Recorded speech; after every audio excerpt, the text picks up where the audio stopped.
Maybe you've heard modern dwarf wheat is terrible, bad, the reason for all of our health issues today. It has been hybridized, it's shorter, it's covered with glyphosate, it's genetically modified, it's not the same thing our ancestors ate. Well, if this is something that concerns you, you're gonna wanna stick around.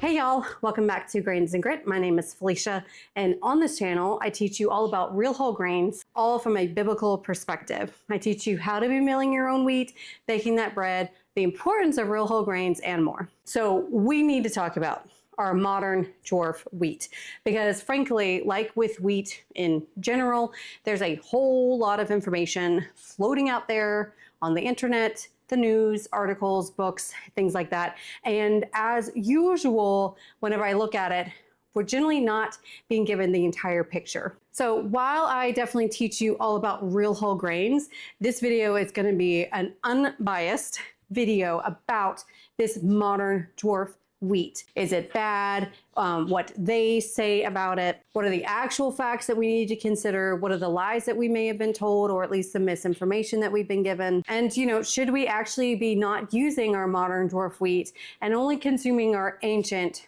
grains? I spent a lot of time researching this, and frankly, I was actually surprised by some of the things that I saw, and we're going to talk about that in this video. So we're mainly going to be addressing a lot of the common arguments about or against modern dwarf wheat. But before we do that, let me explain to you what modern dwarf wheat is, how we got it, because you need to know what it is before, I give you arguments for or against it. So our modern dwarf wheat basically came around in the 1960s. It was developed by a man's name that I'm probably going to butcher, Norman Borlaug, I think is how you pronounce it. He's actually a Nobel Peace Prize winner, specifically because of what he did with wheat breeding. So the long story short is that he was over a project that was actually in Mexico. And the point of this is they were wanting to combat a lot of the world hunger type issues and come up with a wheat that could be grown in less than ideal climates. They wanted it a bit more drought resistant, higher yielding, just to be a good wheat, that type of thing. So it actually was over a span of, I believe, 10 to 15 years. It was a very long project. And from that came our modern dwarf wheat. And our modern dwarf wheat is typically considered our hard red varieties, hard white wheat varieties, and our soft white wheat varieties. They are typically shorter than your tall amber waves of grain that we sing about here in the US. And they're able to grow in a much wider variety of conditions and do generally have a higher yield. That is what has made them so popular. And on top of that, the hard red and the hard white wheat specifically have better bread baking qualities. They do develop that gluten a lot easier. And so they are much easier to work with to get those nice yeast bread loaves. So just know if you have or are buying store-bought flour, you're buying our modern dwarf wheat. Most of the store-bought flour, whether it's bread flour or all-purpose flour, is actually generally from a hard red wheat variety. Like one or two brands, maybe soft white wheat, maybe one brand, a hard white wheat on occasion. But either way, the store-bought flour is all of our modern dwarf varieties, unless it says otherwise. So contrast this to what we consider to be our ancient grains, which are grains like emmer, einkorn, kamut, rye, spelt, the grains that basically have been grown for thousands or hundreds of years, and that haven't really been changed since then. Now, humans have been consuming wheat for thousands of years, but only in the past few decades, you may have noticed a bit of hatred towards wheat, and people are starting to blame this modern dwarf wheat for much of our health issues today, whether that be celiacs, gluten sensitivity, gut health issues, those type of things. But is modern dwarf wheat actually to blame? So let's look at some of the most common arguments and break them down, because ultimately I really want you to get the full picture of things, because it really frustrates me when I read articles and I'm like, yes, but this, you've left out this crucial detail. So let's break these down. And stay tuned until the end because my conclusion about this whole debate may actually surprise you a bit. Okay, so first big, huge, massive argument against our modern dwarf wheat and wheat overall is that it has been genetically modified. And this is frankly false for the most part. So bottom line, here in the United States, there is no GMO wheat. You cannot sell GMO wheat. Now, I did do a video. I do recommend watching this. It is up here and I will link it in the description box below because last year changed just a little bit. The USDA did approve GMO wheat to be tested in field trials. That was as of last year. I really need, and as far as I know, nothing else has progressed from that. But again, that was in 2024. So technically speaking, there is a genetically modified wheat that is being tested. And in other countries, if you're like Argentina, Australia, Chile, if you are in other countries, be sure to check this out because in other countries, this genetically modified wheat is allowed to be sold as food. So if you're not in the United States, you're gonna wanna check that out. But ultimately, check out this video. But bottom line is here in the United States, there is no genetically modified wheat that is allowed to be sold, period. So genetically modified, false. It's just false, period. There's no wheat that is it. It has been hybridized.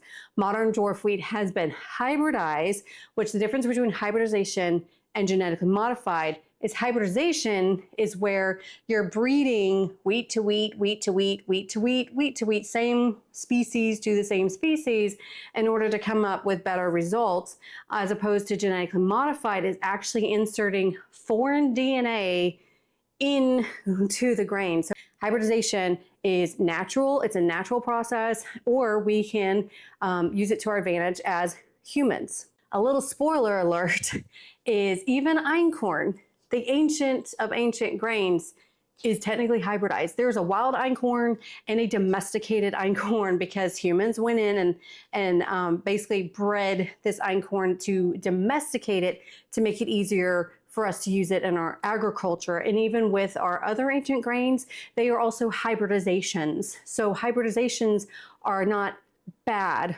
Genetically modified, I definitely agree, is bad and I want to avoid at all costs. Okay, argument number 2 is that modern dwarf wheat is sprayed with glyphosate and must be avoided at all costs. All wheat is sprayed with glyphosate. We must avoid it. Okay, so I do agree. Glyphosate is bad. I definitely do not want it on my food. I do not buy grains that I know have been sprayed with glyphosate. But here are the facts about this concerning our wheat. As of a study done now, I believe this was 2016, only 33% of wheat farmers were actually using glyphosate in the United States. Only 33%. Now, I think it should be 0%, but the bottom line is it's not the majority of wheat farmers that are using glyphosate. Do you know, I did a video up here where I went further in depth about this glyphosate thing and the facts behind that. I do recommend checking that out if you're concerned about this issue. But the bottom line is talk to your farmer.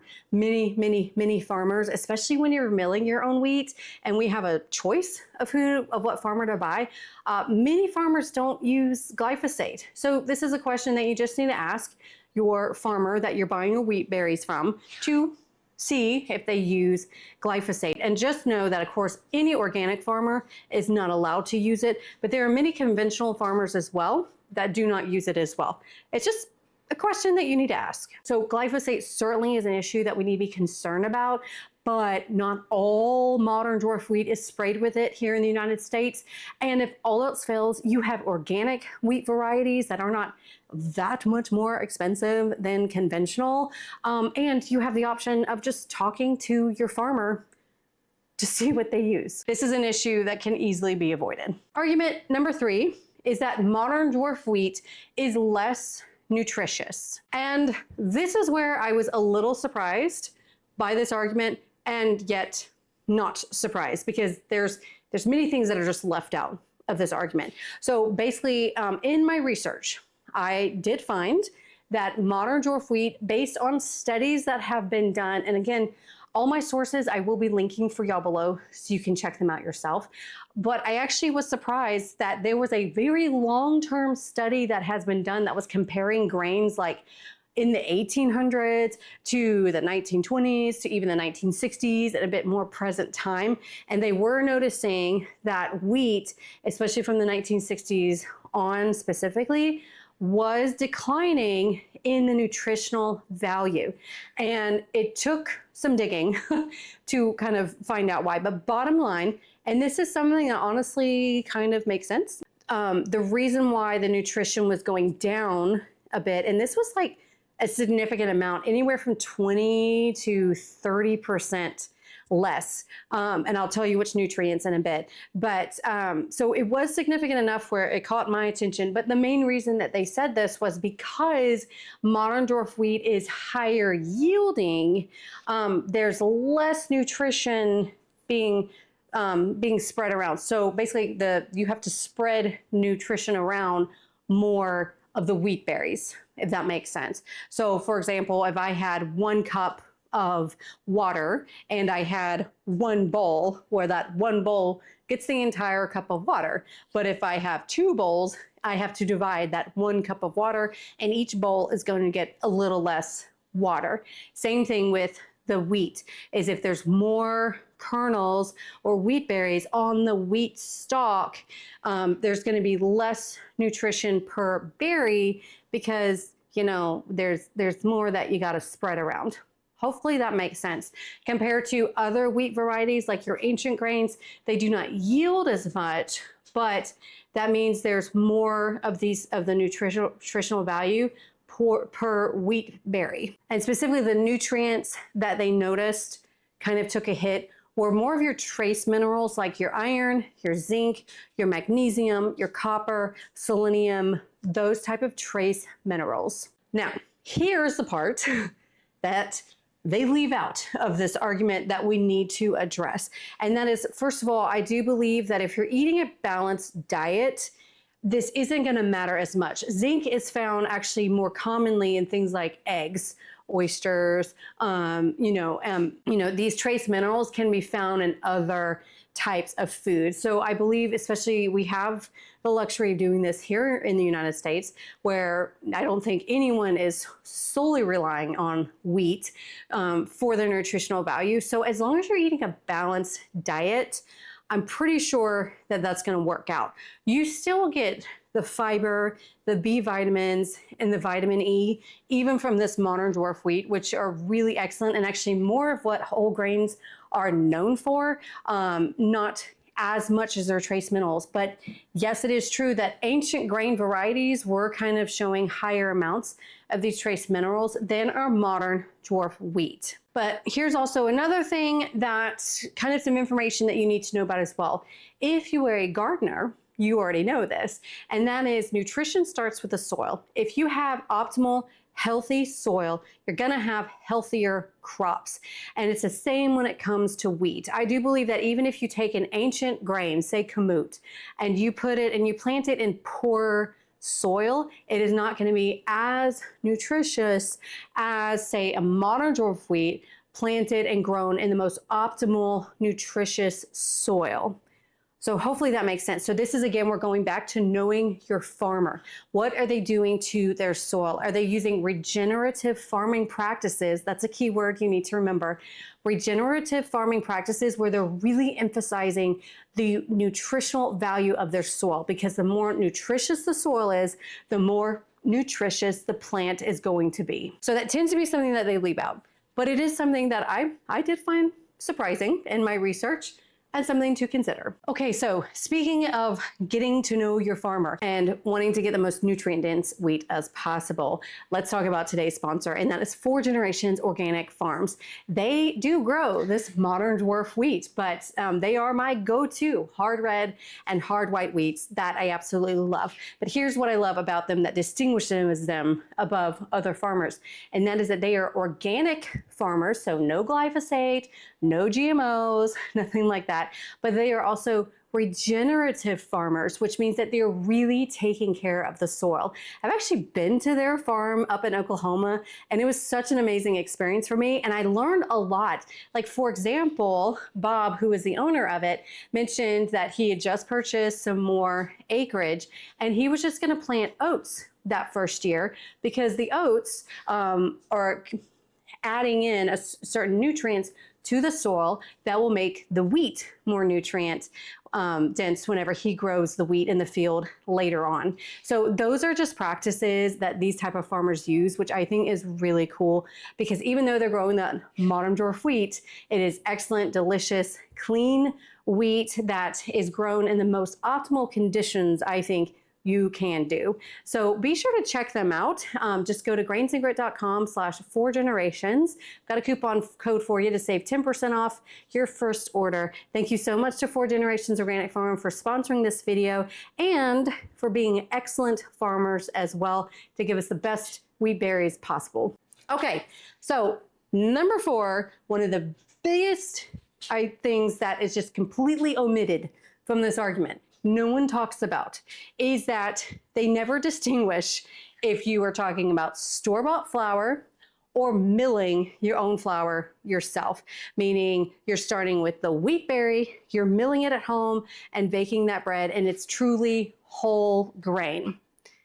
In every single book, article, things like that, when they were bashing this modern dwarf wheat, they never mention it. Like they never talk about it. And there's such a huge difference between the store-bought flour, which is dead, it is highly processed, it is nothing but gluten and starch. The nutrients are pretty much stripped. So that whole argument about modern dwarf wheat being less nutritious is kind of pointless if you're buying store-bought flour because they've then removed a lot of nutrition.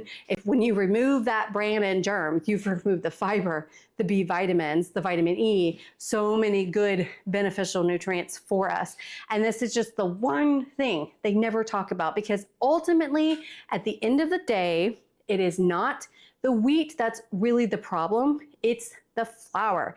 It's when we started consuming white flour, white bread that is nothing but gluten and starch, and then the preservatives, and then they bleach it, and then they put all, God only knows what they all put on it, that many of these chemicals are banned in Europe. And this is the biggest difference. So many testimonies I've received from people who are gluten sensitive, they have issues with typical bread. When they switch over to 100% freshly milled wheat, even our modern dwarf wheat, they don't have the issues because again, it is the flour that is a problem, not the wheat. We need to be consuming wheat the way that God intended, which is whole grains with all of the fiber and the nutrients that he put in there to help us digest this type of grain. Because at the end of the day, even if you consume ancient grains, but the bran and the germ has been removed from it, it's not as nutritious as our modern dwarf wheat that has been freshly milled at home. Here's some key takeaways. At the end of the day, the most important thing is to focus on milling the grains yourself. Absolutely give up the store-bought flour, the store-bought bread, whether it is ancient or modern wheat, okay? Because the important thing is that you mill it at home and actually consume real whole grains, and you get the most benefit when you do it yourself. And another thing, another key point is to know your farmer. The beauty of, again, that we mill our own grains is we have a huge selection of people to buy from to get these grains, and you can ask these questions to make sure you're buying the best grain possible. If you find that you still have issues with modern dwarf wheat, even when you're milling them from home, good news. You can still access ancient grains, but mill them yourself. I still say mill them yourself. Don't cheat and try to just buy the flour that's an ancient grain. It's still not going to be as beneficial to you as milling it yourself. But I will say, I am willing to admit that maybe ancient grains are a bit more nutritious than our modern dwarf wheat. That did actually surprise me. But as I keep saying, and I'm going to keep saying this to like really sink this home, you need to be milling it and consuming 100% freshly milled wheat, whether it is ancient or modern. And other pieces of advice is to just eat a balanced diet so you're getting the nutrients from many different sources. Use a variety of grains. Switch them up. Don't use the same one all the time. And cut out the highly processed garbage, no matter what that is in your life, and enjoy the real foods that God has given us to eat. So hopefully this was helpful for y'all. Let me know in the comments below what your favorite wheat is. Do you use ancient grains, mono grains, or a mixture of both? I would love to hear from y'all. And as always, I hope y'all have a wonderful day, and I'll see you next week. Bye.